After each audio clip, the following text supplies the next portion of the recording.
These allegations are bribery, pure and simple. This was a quid pro quo. This was pay to play. Ohio House Speaker arrested. Larry Householder's farm was raided today. He and 4 others are accused in a $60 million corruption and bribery scheme. We break down the case and follow the money. Coronavirus by the numbers. We begin a deep dive tonight by looking at how the state collects and reports data. We also have one stat that is almost certain to surprise everyone. COVID impact. Planes do more than just fly passengers. How fewer flights have impacted the accuracy of weather forecasts. Finally, baseball returns to Progressive Field on Friday, but with no fans, the Indians have decided to pump in crowd noise. Now's your chance to weigh in. Do you like that or no? Helping people is what I like to do. I know 5 chords and I'm using them just for you. Song selection. Need to cheer someone up? Poke fun at something that's bugging you? Mike Polk Jr. wants to help. What's New starts now. And now, live from WKYC Studios, this is What's New. Hello again, Northeast Ohio, and welcome to our Tuesday edition of What's New. Thank you so much for choosing our program alongside Betsy Kling. I'm Jay Crawford. I hope you're having a wonderful Tuesday. Beautiful weather out there. I got to tell you, it got off to a great start, beautiful weather, and then it all of a sudden picked up steam, and it is like a sprint as far as the news goes right now. It's definitely a busy day, and we're going to start with breaking news and what's being called the largest bribery case in Ohio history. Betsy, Ohio Speaker of the House Larry Householder is in the eye of a major political storm that tonight has the governor asking for his resignation. Householder and 4 others arrested and charged today in a federal bribery case that goes back to the controversial bailout of the nuclear power plants. Well, as you can imagine, we've been all over this today, and we now have team coverage for you tonight. 3 News investigator Rachel Polanski is standing by to help us follow the money, but we're going to start with Tiffany Tarpley. And Tiffany, these are allegations of a very elaborate scheme. Boy, Betsy, there is so much to get to. We're talking about 5 people, including House Speaker Larry Householder, facing conspiracy to commit racketeering charges. Just to give you an idea of how big this is, investigators say this is the first time a political person has been facing these racketeering charges. So let's go ahead and break down this whole alleged scheme for you right now. According to the Southern District's U.S. Attorney, Householder created a nonprofit called Generation Now to funnel $61 million from what investigators will only describe as Company A in order to pass and maintain House Bill 6. House Bill 6, you might remember, provided financial bailouts for the state's nuclear power plants at Perry and Oak Harbor. Investigators say the scheme did not stop there. The conspirators are also accused of working to defeat an initiative to put that issue on the ballot, to put it up to the voters. According to the feds, $500,000 went to Householder's personal benefit. So these other 4 people who are facing charges here: Jeffrey Longstreth, Neil Clark, Matthew Borges, and Juan Cepedis, who investigators say worked in the roles of lobbyists and political advisors. We are not done with this case. There are things we couldn't do before, people we couldn't interview, people we couldn't subpoena, documents we couldn't subpoena, search warrants we couldn't execute, because if it got back to Enterprise, everything would have shut down. We can now do that. And so the Southern District's U.S. Attorney says FBI agents are knocking on doors, serving subpoenas, and executing search warrants. So, as he said, this investigation is far from over. Investigators also say this alleged scheme filtered money to 21 candidates, political candidates, helping them with the general election, the primary election. According to investigators, all 21 candidates voted for Larry Householder as House Speaker. Only 1 voted against House Bill 6. Betsy, there is so much to this. And again, Governor Mike DeWine wants Householder to step down, to resign. Well, there's so much that we know now, and I guarantee you there's a lot more we're about to find out very soon. Thanks for that report, Tiffany. Jay? Betsy, our team coverage continues now. 3 News investigator Rachel Polanski is here to help us connect the dots. And this is very complicated. Rachel, you followed the money, and what did you find? Jay, this is a textbook example of how money can be used to influence public policy. Now, the complaint also names a nonprofit. It's called Generation Now, and federal prosecutors say that was essentially a piggy bank for Householder, designed to assist in a First Energy's bailout and influence elections. That included raising money for state house seats of 28 preferred candidates in the 2018 primary and general elections. Prosecutors also say Householder collected at least $500,000 for his personal use. More than $100,000 of that bribe money from First Energy was used by Householder for a home in Florida, $300,000 to settle a personal lawsuit, and about $97,000 went to his campaign. Former Ohio Congressman tells me today is a sad day for Ohio. Ohio was a pay-for-play state, and it's one of the problems. And Republicans and Democrats have done it in the past. In the end, I'm just hoping the voters are starting to step up and look at both sides and saying, this is ridiculous. We also found that First Energy contributed more than $150,000 to House Republicans in the run-up to the 2018 election, including $25,000 to Householder, Jay. All right, Rachel, thank you very much. We appreciate it. Now, I want to touch quickly on the fact that, well, I guess we've lost Rachel. I wanted to ask her about some dealings that Householder has had in the past. It's not his first brush with bribery allegations. Back some years ago, he was actually investigated for having taken bribes in 2004. Two aides were also accused of bribery and kickback schemes involving campaign vendors. The memo, though, was turned over to the FBI. The Justice Department did not prosecute. Again, Rachel, anything you can add to what I just threw out there? You really covered it there, Jay. Just that, you know, he was in office before and then he termed out. And so these allegations are going way back. This is back in 2004. But again, obviously with the news of the day coming out, it's important to look at the past. All right. Very good, Rachel. Thanks. Now, this just into the newsroom. First Energy has released a statement saying, quote, this afternoon, First Energy Corp received subpoenas in connection with the investigation surrounding Ohio House Bill 6.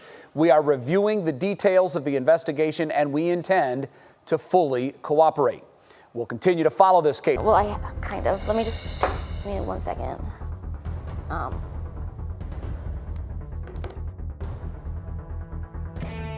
WKYC app. Well, first up on your feed at 5, we have the latest coronavirus numbers just out from the state, and we begin with our new cases. That number is down nearly 200 from yesterday, with the state reporting 1,047 new coronavirus cases. That is below our rolling 21-day average. There are, however, 31 more hospitalizations today than yesterday. That is statewide. Also, 30 deaths were reported in the last 24 hours. That is up from 15 deaths reported yesterday.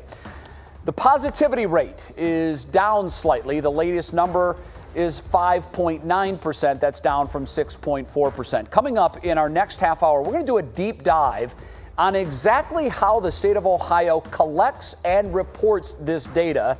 I think many of you will be surprised, first, at how complicated this process is, and secondly, how these numbers that we show you every day are not real-time snapshots, some of them lagging behind by as much as 2 to 3 weeks. Interesting, and that again coming up in the 5:30 half hour.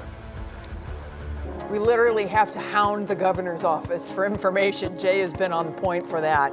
Well, as school leaders continue to work out the details on back to school plans, one thing they are definitely thinking about is how to get the kids to school in the first place. As part of our reopening report card series, Romney Smith has been looking into this. And Romney, there are limited options as far as the school district actually getting your children to and from school. So are there any new options that are coming out? So that's one of the things I was asking the superintendents. I haven't seen anything new per se, but there definitely are changes that will happen.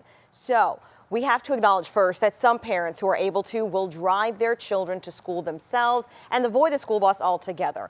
But other parents may have to use school buses or public transportation to get their kids to school. School leaders tell us they are taking cleanliness and social distancing on buses seriously, especially when it gets crowded.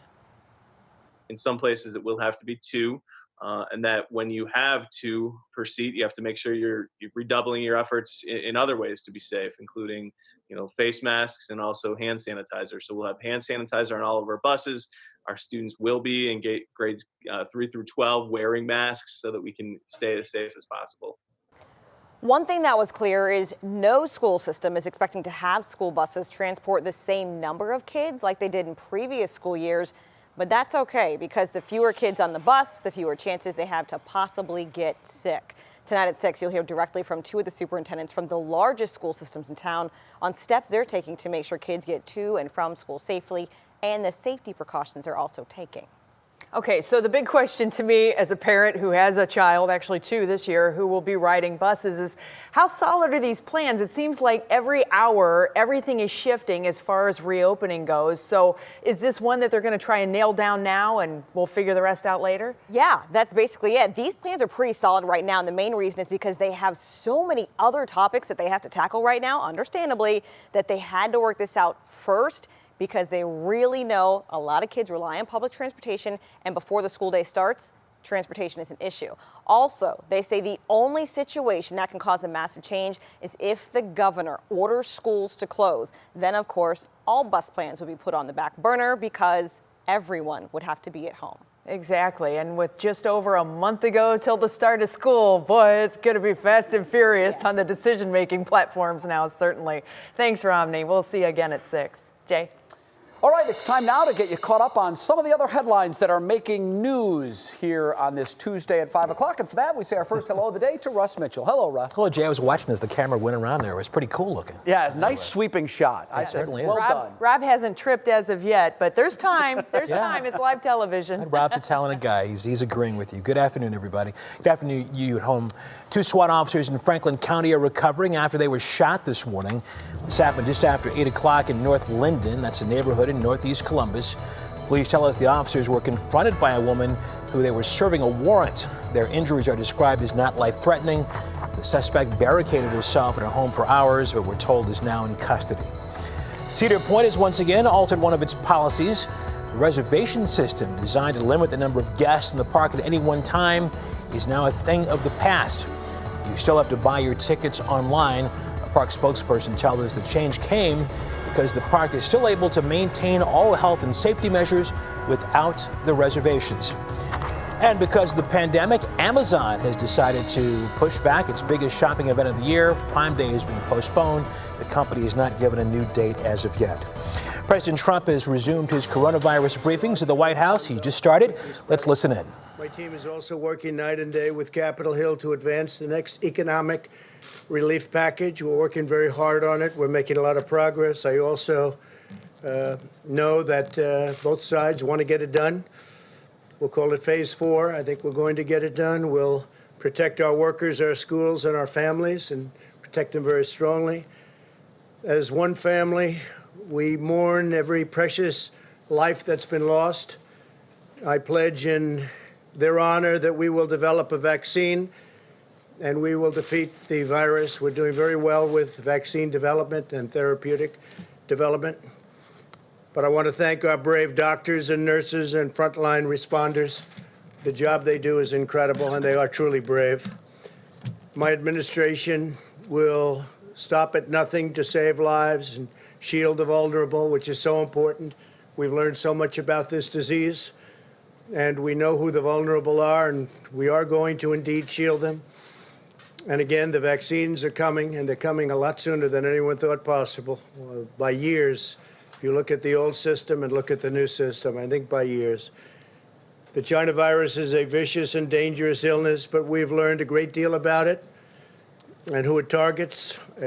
We are in the process of developing a strategy that's going to be very, very powerful. We've developed them as we go along. Some areas of our country are doing very well. Others are doing less well. It will probably, unfortunately, get worse before it gets better. Something I don't like saying about things, but that's the way it is. It's what we have. You look over the world, it's all over the world, and it tends to do that. The governors are working very, very hard, and we are supporting them 100%. Everything they need, they get, and we are taking good care. We have tremendous supplies and a great supply chain, whether it's ventilators or gowns or just about anything they need. So that's a big difference from inheriting very, very empty cupboards. The median age of those who succumb to the China virus is 78 years old. Roughly half of all deaths have been individuals in nursing homes or long-term care. In one study, 90% of those hospitalized had underlying medical conditions, whether it's heart or diabetes, but usually it's some kind of a condition. It seems that people have that, and if they do, it's a problem, no question about it. Young adults may often have mild or even no symptoms. They won't even know they're sick. They won't have any idea that they have a virus. They won't have any idea at all. America's youth will act responsibly, and we're asking everybody that when you are not able to socially distance, wear a mask, get a mask. Whether you like the mask or not, they have an impact, they'll have an effect, and we need everything we can get. Data shows children have the lowest fatality risk. 99.96% of all virus fatalities are in adults. Think of that. So that's much, much, much less than 1% for children, young people. By understanding these risk profiles and learning how to treat the disease, we've been able to greatly reduce mortality in the United States. In fact, we'll show you a chart and how well we do compared to the rest of the world. We have several treatments already available that significantly reduce the severity and duration of the disease, including remdesivir, which has been very successful, and a widely available steroid treatment. And we have many more happening and coming out. We've learned best practices for treatment of the virus at every stage and have shared these findings with medical providers, and we've shared them all over the world. The relationship with other countries has been very strong. We're all working together. This includes ensuring all hospitals are aware of the importance of different approaches to oxygen treatment, including high-flow oxygen, the importance of steroid treatment for those on ventilators. And when you're on a ventilator, we've learned a tremendous about the use of the ventilator. And at the beginning, people never had an experience like this, where we needed so many ventilators so fast, and even the use of the ventilators. But the doctors have become incredibly, and nurses and helpers have become incredibly good at the use of a ventilator, which is actually a very complicated procedure. And allocating remdesivir to hospitals based on new admissions, since it works best early in hospitalization. And that's something that they've really started. They're using it much earlier. Fatalities nationwide have fallen 75% since mid-April. That's a great number. As cases and fatalities rise in certain hard-hit states, which you're looking at right now, we're surging personnel, supplies, and therapeutics. We, again, have tremendous amounts of supplies. We are in very good shape, and we can move them quickly.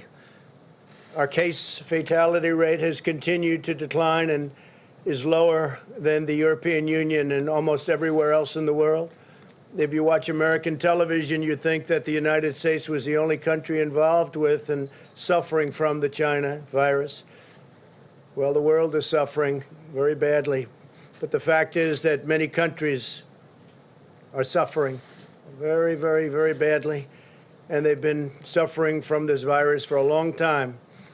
We've done much better than most, and with the fatality rate at a lower rate than most, it's something that we can talk about, but we're working again with them because we're helping a lot of countries that people don't even know about. I get calls. President Donald Trump giving another daily, restarting his daily coronavirus task force briefings. We will continue to stream this live at WKYC.com and on the WKYC app. For now, here in studio, we'll be taking a break. We'll be right back.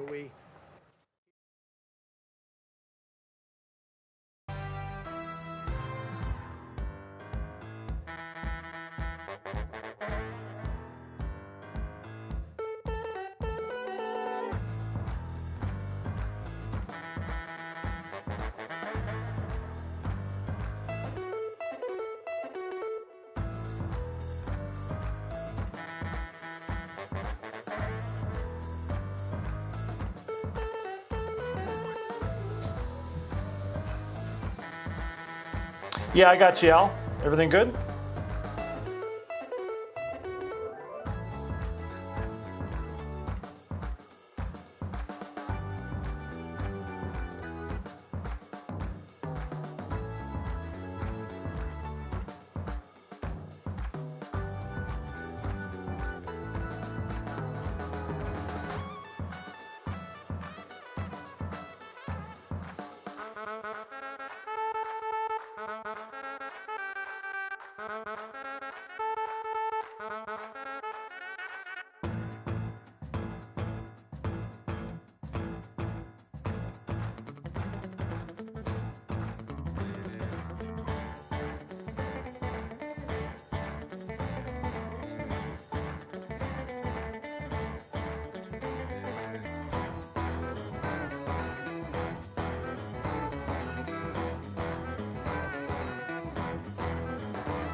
All right, it's 5:20 now, 80 degrees, sunny skies for the most part. Matt, we had some clouds around today, a few showers, some decorative weather happening here, but that's going to start to change on us a little bit.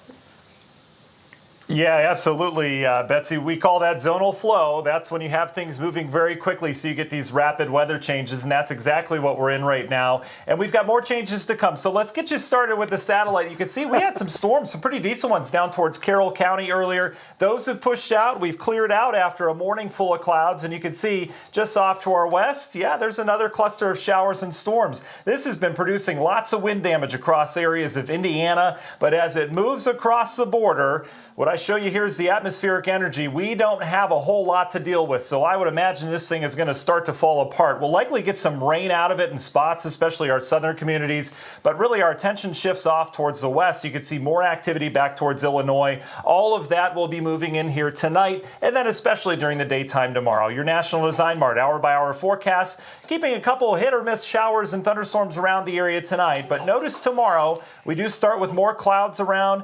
And then the heating of the day, there you go. By afternoon, that'll be our best chance for these isolated to scattered showers and thunderstorms to pop. They could have some pretty heavy rainfall. We've got a real decent amount of moisture up above us, especially tomorrow. And you can see that storm threat carries all the way through tomorrow night. On Thursday, things will begin to move. We'll still see some lingering shower and thunderstorm chances, but we'll begin to clear things out as we get into the latter half of Thursday. And that'll set us up nicely for Friday. Universal Windows Direct 7-day forecast. Our best chance of much needed rains the next 2 days because we dry out Friday, Saturday. We crank up that heat on into the weekend, and then Sunday, Monday, that's when our PM storm chances return with temperatures back up into the 90s. We'll send it back to you guys. All right. Thanks so much, Matt. Well, the Tribe's starting lineup, we're going to be talking about when it's time to play ball for real now. When we come back, that's what's clicking in Cleveland.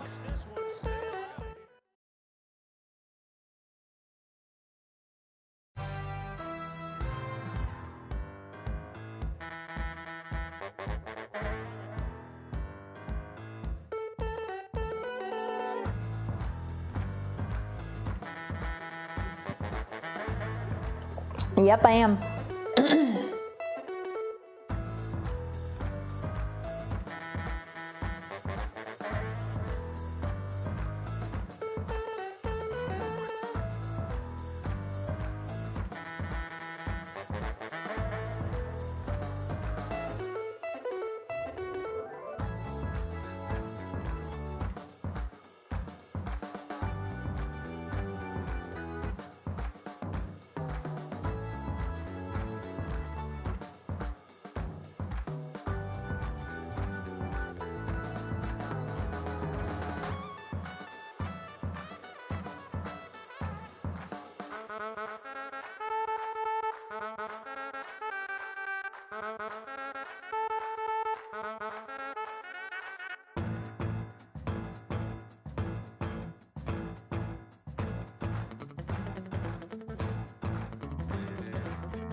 All right, everybody, it's time to see what is clicking in Cleveland today. And for that, we bring in our digital anchor, Stephanie Haney. Hi, Stephanie. Hi, Betsy. Well, we're going to start off with some talk about baseball. Cleveland is hosting the Kansas City Royals on Friday at Progressive Field to kick off the shortened 2020 season. So we're taking a look at the projected starting lineup. Here's who you can expect to see on the field. Of course, we expect to see Francisco Lindor at shortstop, and Carlos Santana will be at first base. Cesar Hernandez will be starting at second base, and then Jose Ramirez will be who we see on third base. Now, the pitchers could be either Jordan Luplow or Bradley Zimmer at this time. We'll have to wait and see how that shakes out. We do have a special edition of What's New on Friday, where then we'll be airing the game right here on 3. So if you want to check out more about those positions in the projected lineup, make sure you check out WKYC.com and the WKYC app. Now, speaking of the WKYC app, we have gotten great submissions into our brand new feature, the Near Me feature. Check these out. First up, we have a gorgeous sunset. This is at Deer Creek Reservoir in Stark Parks. This came in from Will Stilichny in Alliance, and that right there is Sandy the pup. She's got the right idea, all snuggled up. She belongs to Bill Tizone in Hudson. And right there is Ruby watching a sunset. That came in from Terry Krause in Euclid. So if you want to send us your submission, it's super easy. You just open up our app, just a couple of steps. The Near Me feature is at the bottom right. So you just tap on that as soon as the app loads. Takes a second to just load it up. Tap on that, and then you see the map there. And then right here is the Share With Us feature. So you tap on that, you submit it right there. Super easy, Betsy, and then we can share all of your photos and videos with everyone watching us at home. It definitely is, and I have to tell you, we have a very polite app because it greets you every time you open it. Good morning, good evening. I think it's kind of nice. Yes, it does. All right, Stephanie, thanks so much. We'll see you again coming up quick. Well, I got to tell you, everybody, there's still plenty more to come. New at 5:30, by the numbers, what simple stats won't tell you about the coronavirus in Ohio, and why Mike Polk needs your help for a little project that he's working on. We'll be right back. Back to C and back to G.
Hey there, Al. 1, 2, 3, 4, 5, 6, 7, 8, 9, 10, 11, 12, 13, 14, 15.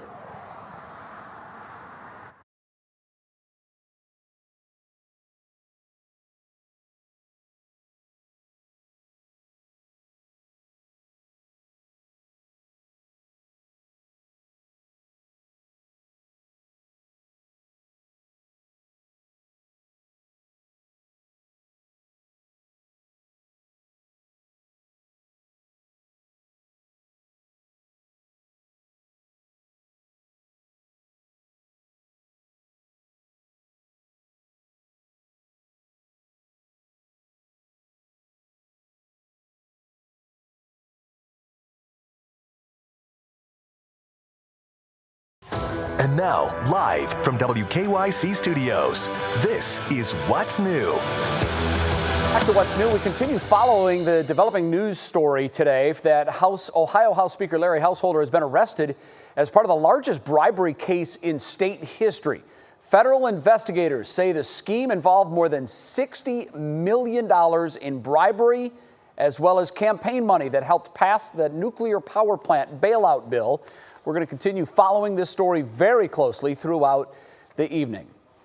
And on that, we say thanks again for choosing What's New with Betsy Kling. I'm Jay Crawford. That's right, and we continue on. It's been a busy news day in other parts of our newsroom, too. Jay, you want to keep us filled in on our top talker? I will, Betsy. Our top talker is how the state collects and distributes that all-important data during this coronavirus pandemic. You hear the numbers every day. We report them every day. You hear new cases, deaths, hospitalizations, etc. I wanted to better understand how this huge data machine works. So last Friday, I had a lengthy phone conversation with Brian Fowler. He is the Chief of Data Management for Ohio's Department of Health. And it is just absolutely fascinating talking about how these numbers come to be. We give you these numbers and we tell you within the last 24 hours. Well, that actually is not the number that you're hearing. And I'll explain why. And it's no fault of anybody's. It's just this is what happens when you collect so much data. When we give you a new case number, although we say these are the numbers that the state is reporting within the last 24 hours, the cases are anywhere from 2 days to a few weeks behind. That's because you may go in for a test today. It may have to be sent out to be analyzed, and it may take up to 2 weeks before the state actually gets confirmation of that positive test. So again, these aren't real-time numbers. However, the hospitalization numbers, the ICU and ventilator numbers, those are much closer to real time simply because the hospitals have a better data system for reporting those numbers in real time. They're not always exactly up to date, but they are much closer than that daily case count. Also, there is a big lag in the number of deaths. Today, we reported that there were 30 deaths in the last 24 hours. That's not true. There were 30 deaths reported to the state in the last 24 hours. Brian tells me that in some cases, the time between an actual death of COVID-19 and the time the state is made aware of that can be up to 6 weeks. So again, we just want to make that warning. You hear these numbers and it makes it seem as if this is a snapshot of where we are in this fight against the virus at this moment. And that is not exactly the case. The data is valuable. It is important. The public should know what it is in as close to real time as they can. And that's what the state is trying to do. One other number, Betsy, I wanted to throw this out there. There is this misconception that those that are getting the virus are getting the virus are older, 60s, 70s, 80s. The 10-year block that is getting this virus more than any other, 20 to 29. And that has changed dramatically since the state reopened. You'll remember it was those in the higher age groups. 14,000 cases between folks 20 and 29 in Ohio. It is not killing those people, though, even close to the rate it is as the older people. You see the mortality rate, 0.0007%, just 11 deaths in the 14,000 cases reported in that age group. Important data. We try to give it to you in ways that you can best understand it. That is one of the things I think that is probably underreported right now, and that it's not nearly as deadly for young people, but they're the ones, Betsy, that can spread it. Right. So they have to wear masks. That's why wearing masks is just so important. Most young people that have it are asymptomatic, which means they don't know they have it and they can spread it. Well, it's been very interesting to watch this unfold, too, from a scientist's standpoint. I work with stats and data and numbers on a daily basis, and I tell people all the time, don't focus on the numbers, focus on the trends. And that's exactly the same scenario that we have to kind of get into our minds. Right. With this virus, it's the same thing. Don't focus so much on the numbers, focus on the trends. And the trends have not been going in a very good direction, so we still have to kind of stay the course on that. Well, speaking of data and numbers, weather forecasting, believe it or not, has taken quite a hit once the pandemic started. You may not realize it, but once the airplanes started to not fly so much, a lot of weather data started to go away. So a new study came out, and Jason Fraser took a look at the connection between flights and the pandemic and weather forecasting and the data. Could we see it improve once again? As the coronavirus grew across the world, many people decided to cancel their vacations. As a result, many airlines were forced to slash their flight schedules. But tonight we're finding out that decision has led to an indirect impact on weather forecasting in China, Australia, and the United States. In Europe, we usually have more stable weather pattern, so maybe more easier to forecast. According to a new study led by Dr. Ying Chen, a senior research associate at Lancaster University in the United Kingdom, when flights in the United States were cut by 75% from March to May, it impacted the amount of weather data collected by airplanes. It's the same data meteorologists use to give you tomorrow's forecast or a heads up on the next big storm. If we don't have enough observations, we have larger uncertainty for current condition. Each day when planes take off, there are many science experiments happening that you may not realize. Most commercial airplanes are equipped with weather instruments that take readings on wind direction, speed, air pressure, temperature, and in some cases, humidity. These readings are very important because what happens at 10, 20, or even 30,000 feet in the air impacts the weather you see on the ground. However, if those readings aren't taken as often, then accurate forecasting becomes a lot more challenging. For example, like 1 day forecast may be still reliable, and 3 days just so-so, but 1 week forecast, we can see a big worse forecast accuracy. The longer forecast have larger uncertainty. But it doesn't mean that your forecast you see each night is wrong. Meteorologists still use other instruments like satellites and historical data to predict what Mother Nature will do tomorrow. Now, Dr. Chen says that before this pandemic started back in February, the numbers were actually starting to become more accurate. And what has happened since then, unfortunately, Betsy, is since those planes have started being recalled, we've actually started to see that data go down. And so the hope, of course, is that as flights continue to resume and go up over the next couple of months and possibly over the next year, we can get more of that weather data. And it's taken a long, hard fight between the government and the private entities of the airlines to get that data from the airlines. They've been collecting it, but it wasn't readily available. And literally within the last 10 years, the amount of data that's being put into forecast models has increased significantly because we're finally getting those relationships established. It's good news. Yeah, Jason, and what I most love people actually don't realize is you can actually see all of that data compiled. Next time you're on an airplane and it has that little screen there, you can actually flip to it and all of that information is live. So when it says it's actually 25 degrees minus 25 degrees, Right. it actually is. It is outside that window. You definitely don't want to roll down. So, all right, Jason, thanks. Great insight there. Really appreciate it.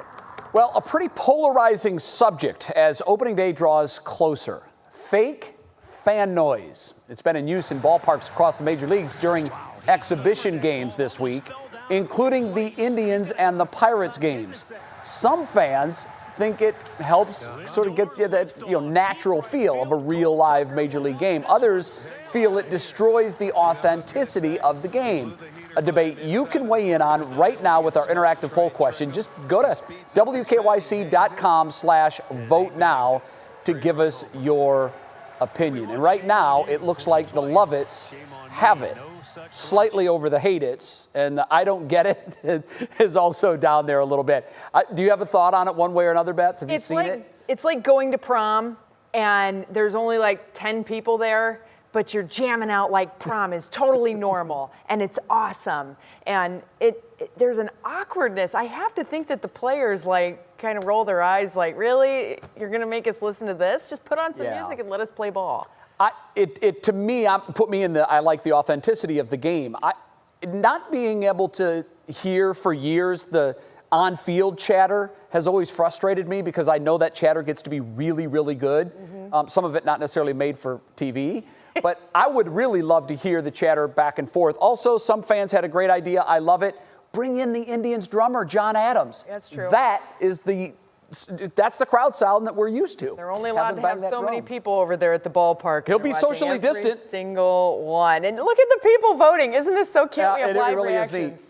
Yeah. I love it. The Lovitz have it, though, so I guess do. you like that fake crowd noise. It's going to take some getting used to for me. Keep it coming, everybody, while we tell you that don't forget the home opener is Friday, and you can see it right here on 3. We're so excited about it. We have an opening day special at 5 p.m., followed by What Matters Most at 6, and then the Indians versus Royals begins at 7. The game starts at 7:10, but again, that's here on Channel 3. So excited. Well, coming up next, the new celebrity sighting in Northeast Ohio, where a popular Netflix star was spotted getting a local bite to eat. And Matt Wintz checking on the weather. How's it going, Matt?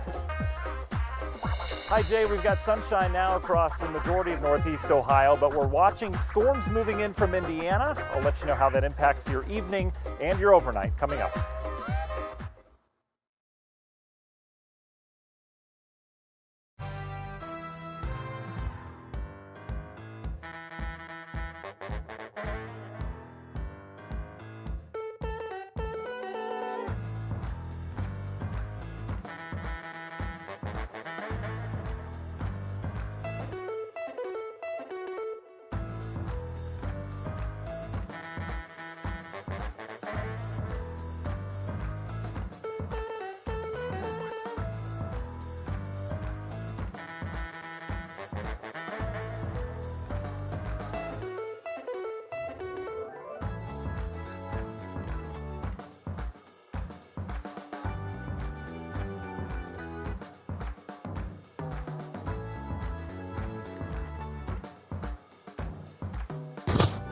Yes.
There it is. That particular cut of music means that you are about to get smarter on the world of entertainment. It is time for our daily dose of pop culture. Here's Stephanie Haney with our daily pop break. Kanye West tweeted, deleted, and repeated some wild thoughts last night. After an unconventional campaign rally on Sunday night in Charleston, West tweeted on Monday night accusing wife Kim Kardashian and mother-in-law Kris Jenner of trying to have him locked up for his mental state. West also said that the Jordan Peele horror film Get Out was written about him. The rapper later deleted the dozens of tweets, but not the last one, promoting his new album Donda, which drops on Friday. While many believe his presidential run and these outbursts are a stunt to promote the new music, others are seriously concerned over his mental health and are hoping he gets help. Grey's Anatomy is bringing an all-too-real medical issue to the small screen by incorporating COVID-19 into the upcoming season, according to executive producer Krista Vernoff. During a Quarren streaming panel for the Emmys, Vernoff said, "We're going to address this pandemic for sure. There's no way to be a long-running medical show and not cover the medical story of our lifetime." She has a point, but there's really no getting away from this thing. And if you thought you imagined seeing a famous face in the CLE this weekend, you may not have been daydreaming. To All the Boys I've Loved Before actor Noah Centineo has been hanging out with friends in Northeast Ohio. The Foster's actor stopped by Strongsville High School where he shared a photo with several students, and of course, he hit up Swenson's with music production exec and Ohio native Kyle McCarthy, who confirmed to 3 News that Noah very much enjoyed his cheeseburgers. Kyle tells us that Noah went back home to LA on Monday, so fans will have to try to catch him next time. Some people were guessing that Noah was maybe here filming something, but of course we know that's not the case. He was just here enjoying Ohio with good friends. But we will see him back on the screen very soon because the 3rd installment of To All the Boys I've Loved Before will drop this year on Netflix according to its IMDb page, Jay and Betsy. Now, people don't know exactly when it's coming, but fans are guessing August or September because that would line up with the book that this one is based on. Well, thank goodness, because Monique, our producer, filled us in on exactly what this plot is, and it's kind of cool. Yeah, it's very interesting, creative. It totally is. Yes, so it is. she's going to bring it in. I'm going to take it on vacation with me, do a little book reading. And who knows, you might see him in Ohio again. The senior year. Ooh, very big deal. Oh, it's the last installment. Tumultuous time. All right. Well, thank you, Stephanie. We are definitely looking forward to hearing my book review on that. I hope it's not totally different from everybody else's. All right, I believe it's time for weather. Yes, it is. Matt Wentz standing by at his house. Hello, Matt. You've read all the books, haven't you, To All the Boys I've Loved Before? Or no? No, I've just read the books behind me. That's about it. ABC's was just finished up last week. So, sorry. I'm sure you've read them multiple times. Yeah, in fact, right before the weathercast, I was reading one as well. It just never gets old making those animal sounds, guys. Chicka Chicka Boom Boom is a good one for summertime. I do recommend that, too. I love Chicka Chicka Boom Boom with all those letters going up in that tree. Boy, if there were a Jeopardy question or something on kids' books, I would just nail that category. I'm telling you. Anyway, you know what? Jason had a great story earlier about the planes flying less and all that in the forecast. I'm going back through the notes. Yesterday we said 86 and 69. Hey, let's go to the maps. What was today's high? Oh, it was 86 and 69 on the dot. We didn't even have a degree off or anything like that. So those planes cannot fly. How about that? We don't even need them. 83 is our average. It was a hot day today. We did have that humidity returning as well. Nowhere near the records. And notice that sunset time. 8:55 now. We're losing a little over a minute of daylight per day.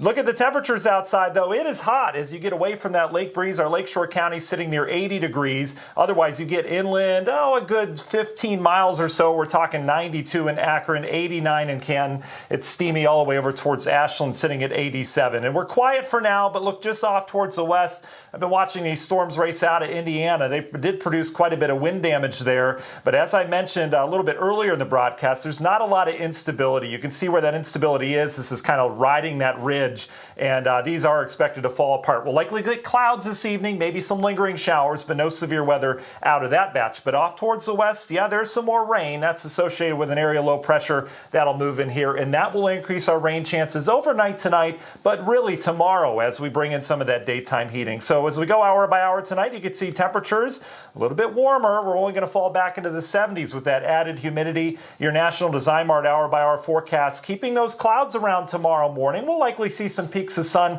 throughout the daytime, but look at the scattered showers and thunderstorms that erupt in that daytime heating. They're not going to be widespread, but they will be out there. So I would plan on rain tomorrow. The clouds will keep us slightly cooler, so we'll remain in the mid 80s tomorrow. A lot better than the 90s that we've been sharing. You can see as we head on into your Thursday, still some lingering rain chances as this whole system finally exits to the east. But boy, we need the rain. We're running anywhere from 2 to 4 inches below average so far for the summer. So we could use it, and you can see the trend here. Don't get specific on your county. We look for trends this time of year because that rain doesn't fall evenly, but we could be dealing with some decent downpours the next 2 days. Universal Windows Direct 7-day forecast. Look, as we head on into the Tribe home opener, does it get any better than that? So weird to have 85 for a home opener, but mostly sunny skies. But then the weekend, we heat back up. Next chance of rain after the next 2 days arrives on Sunday. Jay and Betsy? Hashtag no snow. That's all that matters for the home opener. We are clear. All right, Matt, thanks. We'll see you again coming up at 7 on Front Row. And coming up here at our 5:30 half hour, how you can help Mike Polk. You can be his inspiration. in his new big idea. Hanging around here for a while.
I saw this video today and I just about died. This is a baby beaver that was found near Akron.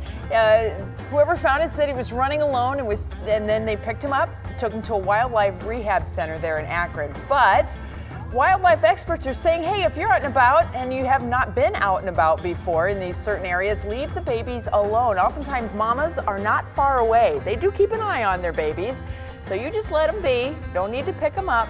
They're fun to look at, though. Look at that little thing. Oh my gosh, his little tail. I can't even handle it. But just be advised, babies are out and about, but mamas are close by. Yeah, and the babies don't want to be without the moms, and the moms don't want to be without their babies. Yeah, be very careful of separation. Well, as many of our regular viewers know, our Mike Polk Jr. brings a smile to my face on a daily basis. And now he wants to spread the love by helping to cheer up some of you during this very tough time. So here's a look at how our Mr. Musical Man, Mike Polk, wants to help by creating some helpful harmonies. Everybody try and stay calm. Everything's gonna be just fine. Maybe, who knows? You caught me sharing my musical gift with the neighborhood. I've been training myself on the guitar for the last 10 years, and I've now learned upwards of 5 chords. Everything from that sweet, sweet G chord, G. I also know D and Saturday, plus another one. So why have I dedicated my life to this instrument if not to help people? Look, I know stuff's kind of rough right now, and a lot of people are bummed out, and reasonably so. Now, I can't help fix anyone's problems, but maybe I can cheer people up by using my skills as a songsmith. Is there someone in your life who's a little bit bummed out, could use a pick-me-up? I'm hereby calling for submissions for people who might need cheered up. Just give me a little information. Why do they need cheered up? What's going on in their lives? What's their name? What's something they like? Regardless, reach out, give me the info, tell me why I should write a roughly 1-minute song about them. Based on those submissions, we'll select the people that we consider to be the most deserving. I'll hammer out the song using every chord in my repertoire. And where will this song appear? Possibly on television. More likely online, let's be honest. How do you submit? You can text, you can tweet, or you can comment. Don't worry, we'll find it. But hurry, because we're going to be making our selections very soon. Just a teaser. Helping people's what I like to do. I know 5 chords and I'm using them just for you. My neighbors hate me. I love that he's been playing for 10 years and he's learned upwards of 5 chords. Saturday. That was my favorite part. I like that too. Saturday. Mike, you're one of a kind, and we're glad that you're here to cheer us up. Yeah. We're going to take a break. We're back to wrap up this edition of What's New right after this.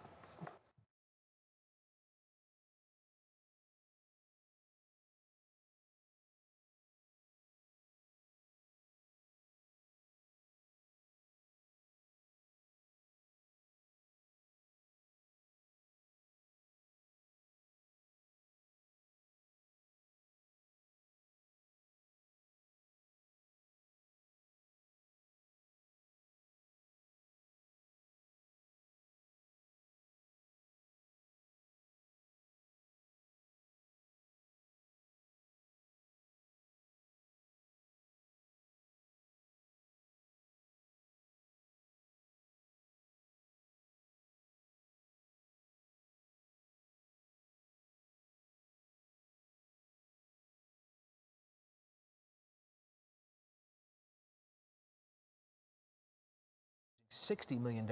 Yes, I do. Testing 1, 2, 3, 4. I'm Laura Queso, and I'm Russ Mitchell. We want to get to the develop. Hey, I gotcha. I'm Laura Queso. I'm Russ Mitchell. We want to get to the developing news.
We wrap it up with our Worth the Watch. It takes us to a rare sight in India. Check this out. A very rare yellow turtle. Oh my goodness. First spotted by local residents. This one was later handed over to the Forest Department. That's because these turtles are considered endangered and they're protected by law. Look at that thing. As for the color, the leading theory experts have is that it could be an albino mutation of a common turtle. Looks like a walking squash. You're absolutely right. Totally crazy. We're out of time. We hope you join us again tomorrow at 5. Thanks for watching What's New. That's right. Lots of news happening today, and what matters most